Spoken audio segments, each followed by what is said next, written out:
안녕하십니까. 공인중개사 한남수TV입니다. 우리가 입찰을 하기 위해서 권리 분석을 하다 보면 눈에 보이지 않는 권리들이 상당히 많이 있습니다.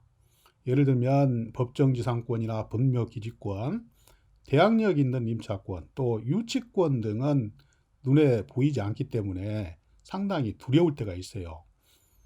보통 말소 기준권리 이후의 권리는 낙찰대금만 납부하면 깨끗이 소멸이 되는데, 이후의 권리는 사라지지 않기 때문에 상당히 부담이 되고 또 무섭습니다. 이런 권리들 때문에 낙찰대금 이외의 추가 비용을 많이 부담하든지, 아니면 또 극단적인 경우에는 보증금을 날리고 낙찰을 포기해야 되는 그런 경우도 있을 수 있어요. 여러 미등기 권리 중에서 가장 문제가 되는 것이 유치권입니다. 앞으로 몇 개의 강의를 통해서 유치권에 대해서 상세히 설명을 드리겠습니다. 일반적으로 유치권이 있는 경매 물건을 사람들이 많이 두려워합니다. 그러나 대부분은 채무자와 짜고 허위로 신고한 허위 유치권들입니다. 유치권 신고를 해놓으면 입찰자들이 추가 부담 문제 때문에 또는 낙찰대금을 납부하고 소유권 이전을 받더라도 온전한 권리 행사를 할 수 없기 때문에 입찰을 당연히 꺼려합니다. 그러면서 유찰이 되면 최저가격은 계속 내려가죠. 최저가격이 내려가면 채무자가 관련인 명의로 낙찰을 받습니다. 이런 경우 많아요. 이럴 경우에 우리가 사전에 유치권에 대해서 공부를 철저히 해놓고 유치권 때문에 유찰된 물건을 싼 가격에 낙찰받아서 본인의 실력이나 또 전문가의 도움을 받아서 허위 유치권을 배제시키면 돈을 많이 벌 수 있습니다. 경매에 관심을 갖고 경매를 통해서 투자를 원하시는 분들은 유치권에 대해서 반드시 철저하게 숙지를 해놔야 됩니다. 철저히 숙지를 해놓으면 향후에 돈을 벌 수 있는 기회가 많이 있어요. 본 강의는 여러분들이 유치권에 대해서 두려움 없이 경매에 쉽게 접근할 수 있도록 최선을 다해서 알기 쉽게 설명을 잘 드리겠습니다. 여기에서는 첫 번째로 유치권의 개념과 성립 요건에 대해서 말씀을 드리겠습니다. 끝까지 시청하시고 구독과 좋아요 버튼 꼭 부탁드립니다. 여러분, 유치권의 범위는 상당히 넓습니다. 그래서 한 강의에서 설명드리기는 상당히 힘들어요. 따라서 이번 강의에서는 유치권의 개념하고 성립 요건에 대해서만 설명을 드리고, 다음 강의부터는 유치권의 성질이라든가 또 효력에 대해서 말씀을 드리겠습니다. 계속해서 제 강의를 시청하시면 유치권에 대한 개념을 잡는데 많은 도움이 될 것입니다. 이번 강의에서는 다음과 같은 목차로 설명을 드리겠습니다. 첫 번째, 유치권이란 도대체 무엇인가, 여기에 대해서 설명을 드리고, 두 번째, 유치권이 무서운 이유에 대해서 설명을 드리겠습니다. 세 번째는 유치권의 성립 요건에 대해서 설명을 드리겠습니다. 유치권의 성립 요건은 여기서 간단하게 요약을 해드리면, 첫 번째는 유치권자가 목적물을 점유하고 있어야 된다. 점유가 첫 번째 요건입니다. 두 번째는 채권이 목적물 자체로부터 생긴 것이어야 된다. 결련성이 있어야 된다는 얘기예요. 세 번째는 채권이 만기가 도래돼 있어야 된다. 네 번째는 유치권 발생 배제 특약이 없어야 됩니다. 일단 이런 목차로 설명을 드리겠습니다. 그러면 유치권이라는 것이 도대체 무엇인지 그 개념에 대해서 정리를 하고 넘어가겠습니다. 예를 들어서 설명을 드리는 게 제일 빠릅니다. 예를 들면 카센터에 자동차 수리를 맡긴 손님이 수리비를 내지 않는다면 카센터 주인은 그 손님이 수리비를 낼 때까지 수리된 차를 돌려주지 않고 점유를 할 수 있는 권리가 바로 유치권입니다. 자동차 수리비를 다 낼 때까지 차를 돌려주지 않을 권리, 이게 바로 유치권이에요. 그럼으로써 자동차 수리비를 다 내라고 간접적으로 압박하는 것입니다. 두 번째는 가장 전형적인 유치권의 형태입니다. 건축 시공업자가 공사 대금을 받지 못하면 건물을 공사 대금을 다 받을 때까지 점유하고 있을 권리가 유치권입니다. 가장 전형적인 유치권 형태입니다. 그래서 보시면 유치권이란 타인의 물건 또는 유가증권을 점유하는 자가 그 물건이나 유가증권에 관하여 생긴 채권을 변제받을 때까지 유치하고 있음으로써 채무자의 변제를 간접적으로 강제하는 법정 담보물권입니다. 법정 담보물권이기 때문에 등기를 안 해도 효력이 있습니다. 법으로 정해져 있기 때문에. 그럼 두 번째, 유치권이 무서운 이유에 대해서 설명을 드리겠습니다. 첫 번째로는 유치권은 법으로 정해진 담보물권이기 때문에 등기부에 등기가 안 돼 있어요. 따라서 입찰자가 유치권이 있는지를 모르고 입찰할 수가 있어요. 이럴 경우에 낙찰을 받았는데 진성 유치권자가 나타난다. 그러면 낙찰자는 법원에 매각 불허가 신청이나 매각 허가 결정 취소 신청을 하게 되지요. 다행히 법원에서 이거를 수용하면은 보증금을 반환받을 수가 있기 때문에 문제가 없습니다. 그런데 기각이 됐다. 그럴 경우가 문제가 되는 거예요. 기각이 되면은 보증금을 포기하고 낙찰 자체를 포기하든지 아니면 또 불행히 대금 납부까지 완료를 했다. 그러면 그대로 당할 수밖에 없어요. 이런 경우가 상당히 있을 수 있어요. 조심해야 됩니다. 두 번째로 이 유치권은 배당받을 수 없기 때문에 말소가 되지 않고 낙찰자가 인수를 해야 돼요. 철저하게 권리 분석을 해야 됩니다. 이렇게 법원에 유치권이 신고되면 법원에서는 그 신고에 대한 진위를 가리지 않고 평가 금액대로 최저 매매 가격을 정해서 경매를 진행합니다. 대신 매각물건 명세서에는 누구로부터 유치권 신고가 있으나 그 성립 여부는 불분명하다. 이렇게 기재만 하고 경매를 바로 진행을 합니다. 그렇기 때문에 권리 분석할 때 정말로 임장 활동을 통해서 유치권이 있는지 없는지, 진성 유치권자인지 아닌지 이거를 정말로 잘 분석하고 입찰을 해야 돼요. 그러면 이번 강의에서 가장 중요한 유치권의 성립 요건에 대해서 말씀을 드리겠습니다. 서두에서 잠깐 말씀을 드렸듯이 유치권이 성립하려면 4가지 요건이 충족이 돼야 됩니다. 첫 번째, 유치권자가 목적물을 점유하고 있어야 돼요. 점유는 유치권의 생명입니다. 두 번째는 채권과 물건의 결연성이 있어야 된다. 세 번째는 채권이 변제기가 도래되어 있어야 된다. 네 번째는 유치권 발생 배제 특약이 없어야 유치권이 성립을 합니다. 그래서 유치권의 성립 요건 중 첫 번째, 유치권자가 목적물을 점유하고 있어야 된다. 여기에 대해서 자세히 설명을 드리겠습니다. 점유는 유치권의 성립 요건이자 존속 요건입니다. 따라서 점유를 상실하면 유치권은 당연히 소멸합니다. 점유가 유치권의 생명입니다. 두 번째, 채무자와 공동으로 목적물을 점유하거나 타인을 매개로 간접 점유에도 유치권은 성립합니다. 꼭 본인이 점유할 필요는 없다 이런 얘기죠. 그 다음에 세 번째로 점유가 제3자의 방해로 침탈된 경우에 유치권자가 점유물 반환 청구권을 행사해서 점유를 계속한다면 유치권이 소멸되지 않은 것으로 봅니다. 그러니까 채무자가 제3자를 시켜서 점유자를 위협한 경우에 점유자는 일단 빚져놔야 되겠죠. 그러면 유치권자가 점유물 반환 청구권을 행사해서 다시 점유를 할 경우에 유치권은 소멸되지 않는다. 이렇게 보는 것입니다.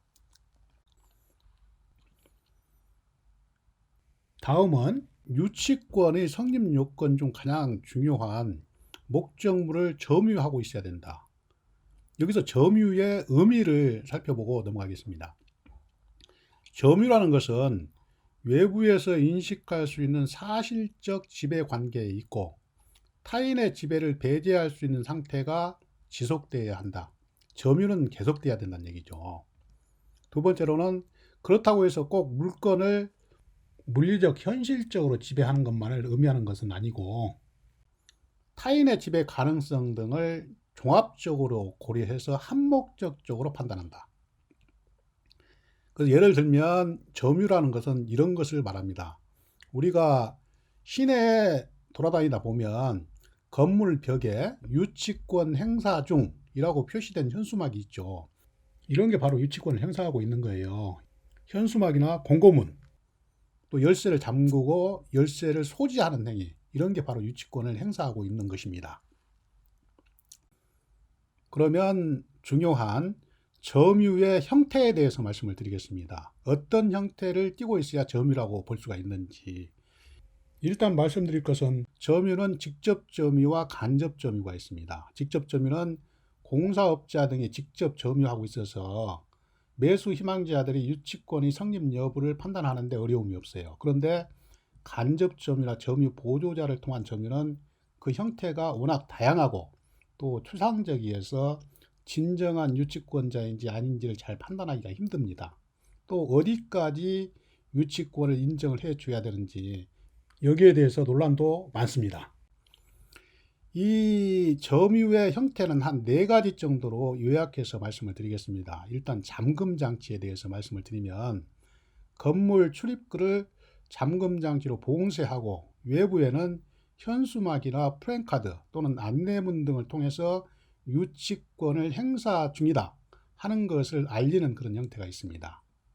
또 두 번째는 유치권자가 직접 점유를 하지 않고 경비업체와 용역계약을 체결하고 그 경비업체가 유치권자 대신 점유하는 방법입니다. 그 경비업체 직원이 직접 상주할 수도 있고 또 CCTV 등을 통해서 무인경비 형태로 점유를 하고 있는 경우도 있습니다. 이 두 가지를 알아봤고요. 점유의 형태 세 번째를 보시겠습니다. 가처분 등 보전 처분을 받아가지고 점유를 하는 경우가 있어요. 채무자 등이 점유를 방해하거나 방해할 우려가 있을 때 법원에 점유 방해금지 가처분 신청을 해서 그 가처분을 받아가지고 집행관이 적당한 방법으로 공시를 하면 점유를 하고 있는 것으로 봅니다. 내용은 이 빨간 박스를 잠깐 읽어 보시겠습니다. 가처분을 하게 되면 그 가처분 주문은 이렇게 되어 있습니다. 채무자는 실력으로 기재 건물에 들어가거나 채권자의 위 건물에 대한 점유를 방해해서는 안 된다. 또 집행관은 위 취지를 적당한 방법으로 공시를 해야 한다. 이렇게 해서 공시를 해서 이 점유를 유지하는 방법이 있습니다. 다음은 네 번째 공동점유입니다. 보시면 각 공사 시공자들이 채권단을 구성해서 건축물을 공동 점유하는 것도 점유의 한 형태로 보고 정상적인 점유로 인정을 하는 겁니다. 다음은 가장 중요한 내용입니다. 유치권의 성립 요건 중 가장 첫 번째인 유치권자가 목적물을 점유하고 있어야 된다. 이거죠. 점유가 가장 중요한데 그러면 유치권자가 언제부터 점유를 하고 있어야 되느냐? 이 문제입니다. 매우 중요하죠. 유치권자는 압류의 효력 발생, 그러니까 경매 개시결정, 기입 등기 이전부터 목적물을 점유하고 있어야 유치권이 발생하는 겁니다. 유치권자는 압류의 효력 발생 전에 점유를 개시해야 매수인한테 대항할 수 있다는 얘기예요. 유치권이 성립된다는 얘기죠. 따라서 입찰 참가자는 집행관이 작성한 현황조사서, 또 감정평가서, 또 건전항권자의 경매 신청 당시의 기록이나 정황, 또 탐문조사 등을 통해서 점유 개시 일자를 확인하는 게 매우 중요합니다. 경매 개시결정 기입 등기 이후에 점유를 개시했다 그러면 유치권자는 매수인한테 대항할 수 없죠. 이럴 경우에는 낙찰을 받아도 아무 문제가 없다. 이 유치권자의 점유 개시일자, 경매 개시결정 기입 등기 이전부터 점유를 하고 있어야 유치권으로 인정을 받을 수 있다는 것은 매우 중요한 상황입니다. 그러면 건물 전체를 점유하고 있어야만 유치권이 성립이 되는지 여기에 대한 설명입니다. 일부 점유, 건물의 일부만 점유해도 유치권은 성립을 합니다.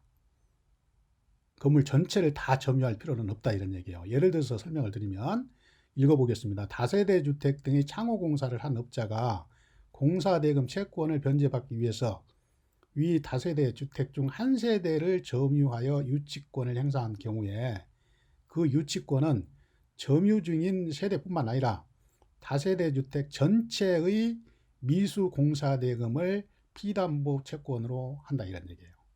그러니까 다세대 주택을 전체를 다 점유할 필요는 없이 그 중에서 한 세대만 점유하고 있어도 공사대금 채권 전체를 다 담보할 수 있다 이런 얘기입니다. 다음은 점유의 지속성 문제입니다. 시간적인 문제죠. 보시면 점유의 계속성, 점유를 인정받기 위해서는 물건 지배가 어느 정도 지속되어야 하는지 여기에 대한 말씀입니다. 예를 들어서 설명을 하면 매일 주야 24시간 계속해서 점유를 하고 있다. 그러면 당연히 점유를 인정을 받습니다. 두 번째는 주간에는 사람이 점유를 하고 야간에는 열쇠를 잠궈 놓고 가요. 이럴 때도 실질적으로 점유를 하고 있다. 점유를 인정을 받고 있습니다.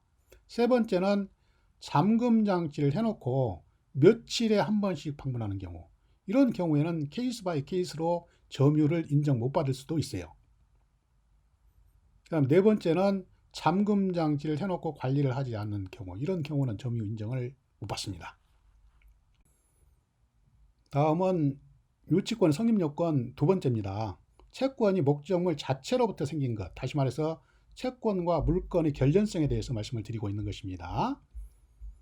공사를 해주고 공사대금을 못 받았으면 당해 물건을 점유하고 있어야 되지, 공사대금을 못 받았다고 해서 채무자 소유의 다른 물건을 점유하면서 유치권을 행사할 수 없다 이런 얘기예요.